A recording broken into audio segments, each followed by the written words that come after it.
more weight. Those are the last words Giles Corey speaks before 350 pounds of stone finally crush his chest so completely that his ribs explode outward and his organs rupture through torn skin. He's 81 years old. He's been lying in a pit for 2 days while they've gradually added stones to the board, pressing down on his body. The sheriff keeps asking, "Will you confess to witchcraft?" And every time, Corey rasps out, "More weight." He's not being heroic. He's being strategic. Because in 1692, Salem, Massachusetts, if you refuse to enter a plea, the court can't convict you, which means they can't confiscate your property by dying under torture rather than trial. Corey ensures his sons inherit his farm. He's calculating that his death by pressing protects his family better than cooperation would. This is what survival looks like in systems where legal procedures have been weaponized. Sometimes dying correctly accomplishes more than living incorrectly. This is torture as institutional policy, not random cruelty, systematic violence operating through legal frameworks. Professional executioners. Public spectacles designed to teach entire populations about the cost of resistance. Today, we're examining 10 historical cases spanning from ancient Persia to colonial America, from medieval Europe to Renaissance Italy. And we're not just cataloging horror, we're extracting survival lessons because understanding how torture operates as social control is the first step to recognizing when contemporary systems are employing similar mechanisms. Let's start with the case that reveals how personal revenge gets disguised as public justice, and why sometimes the punishment tells you more about the regime than about the crime. Number 10, Balthazar Gerard, 1584. Dutch Republic. He assassinated William the Silent, leader of Dutch independence from Spain. For this, he was subjected to what might be history's most elaborately documented public torture. After days of beatings, Gerard was dragged to Delft City Square and chained to a pole. Then, executioners began the process of flaying systematic removal of skin while the victim remains conscious. They started at his feet and legs, using long, thin knives specifically designed for peeling flesh from muscle. Witnesses reported he tried repeatedly to pass out from pain, but guards revived him with ice water. They wanted him awake. They needed the lesson to be clear. The torture lasted approximately 4 hours. Think about that duration. Not quick execution, 4 hours of methodical skin removal while he screamed until his voice gave out. Strips of his flesh were stuck on poles and paraded through town like military trophies. His skin was nailed to city gates as permanent warning. Court records meticulously documented every stage, because this wasn't chaos, it was legal procedure.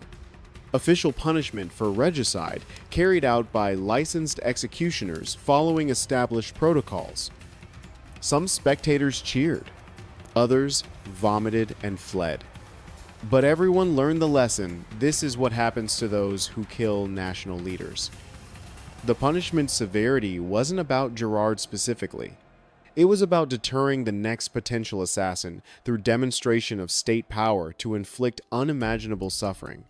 Here's the survival lesson: when regimes stage elaborate public tortures for political crimes, they're revealing their vulnerability.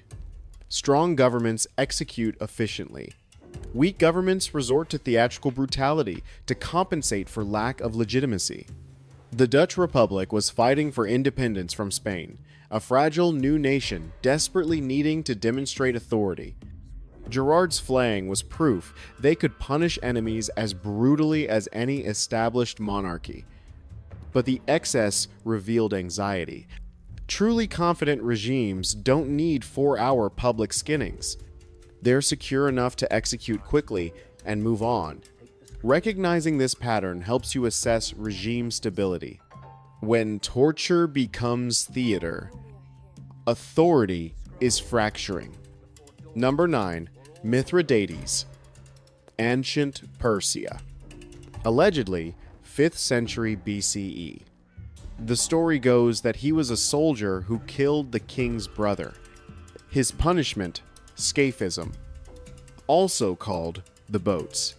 Trapped between two wooden boats with only head, hands, and feet exposed, force-fed milk and honey until diarrhea set in, covered with honey to attract insects, left to accumulate his own waste while flies, ants, maggots descended. The insects laid eggs in open wounds. Larvae hatched and began eating him from inside. Historical accounts claim he lasted 17 days before finally dying from sepsis, gangrene, or simply being consumed by insect larvae. But here's what's important. The historical authenticity of scaphism is hotly disputed. The primary source, ancient Greek historian Plutarch, wrote about it 400 years after it allegedly occurred, based on secondhand accounts. No Persian records mention it. No archaeological evidence supports it. So, why does the story persist? Because it reveals something about how humans imagine torture. We don't just want enemies dead. We want them suffering in elaborately specific ways that seem to grow from our darkest imaginations. Whether scaphism actually happened or was, myth doesn't change its function, creating legendary deterrence through stories so horrific that potential criminals reconsider based on fear of tortures that might not even exist. Survival lesson. Authoritarian regimes benefit when populations believe in tortures worse than what's actually practiced. The threat alone achieves compliance without requiring resources. Learning to distinguish real threats from legendary ones helps you assess actual risks versus propaganda designed to paralyze you with fear. Not every horror story you hear about regime brutality is true, but some are. And the challenge is determining which. Number 8. Anonymous victim. Multiple locations across history. Sawing in half simple. Brutal. Effective. Victim hung upside down by feet with legs spread. Executioners take large saw and begin cutting between legs, working upward through pelvis, abdomen, chest. Being inverted ensures blood stays in the brain, keeping victims conscious far longer than if upright. Some reportedly remained alive through 3 to 4 minutes of sawing. This method was used across multiple civilizations. Ancient Rome Emperor Caligula allegedly ordered dozens sawed for entertainment. Ottoman Empire. Various Chinese dynasties. Medieval Europe. The broad geographic distribution suggests it emerged independently in different cultures, which tells us something disturbing given similar problems: how to execute publicly while maximizing deterrence. Human societies consistently arrive at similar solutions involving prolonged conscious suffering. This isn't uniquely evil of any particular culture. It's a pattern that repeats when institutional violence becomes normalized. Survival lesson. Torture methods that become standardized across multiple cultures reveal fundamental patterns in how authority demonstrates power. When you see punishment methods becoming routine, being professionalized, developing specialized tools, and trained practitioners, you're witnessing systematization of cruelty that's much harder to disrupt than chaotic violence. Professional torture requires opposing professional opposition legal challenges. International pressure. Economic sanctions. Organized resistance.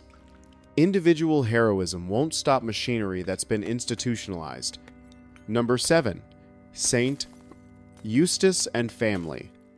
Allegedly 2nd century CE Rome. Roman general who converted to Christianity. Emperor Hadrian or Trajan. Sources vary. Responded by having Eustace, his wife, and their 2 sons locked inside the brazen bull hollow bronze statue shaped like actual bull. Fire lit beneath. Metal conducted heat. The family was slowly roasted alive inside while crowd listened to their screams, transformed by the bull's acoustic design into sounds resembling animal bellowing. Historical authenticity is questionable. Early Christian martyrdom accounts often exaggerated or invented details for propaganda purposes, but the brazen bull itself definitely existed, invented by Perillos for tyrant Phalaris of Sicily, 6th century BCE. Whether Eustace's family actually died in it or the story was created to dramatize Christian persecution doesn't change what it reveals when regimes target entire families for one person's actions. They're operating through collective punishment logic designed to make individual resistance costly for entire social networks. Kill one Christian and martyrdom inspires more. Kill his wife and children publicly, and potential converts recalculate whether faith is worth destroying their families. Survival lesson. Systems employing collective punishment, targeting families of resistors, punishing communities for individual actions, are trying to weaponize your social bonds against you.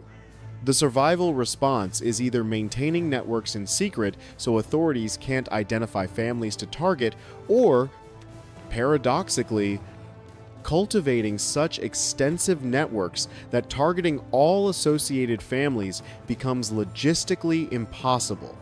Safety sometimes emerges from being so connected that persecution would be too expensive. Number 6. Margaretha Peters, 1823, Switzerland. Led small religious group authorities labeled as dangerous cult. Sentenced to breaking wheel, one of Europe's standard execution methods from medieval period through early 19th century. Process victim tied spread eagle to large wooden wheel. Executioner uses heavy iron bar to systematically shatter every major bone arms. Legs. Ribs. Breaking occurs in public. Crowd watches. Hears bone snap. Sees breaks so severe that bone protrudes through skin. Peters survived several hours before dying from shock and blood loss. Her broken body was left on the wheel for days afterward as warning. The breaking wheel reveals evolution of European execution technology. It wasn't designed for quick death, but for prolonged public suffering that created spectacle, serving multiple purposes: punishment, deterrence, entertainment, social bonding through shared witnessing of violence.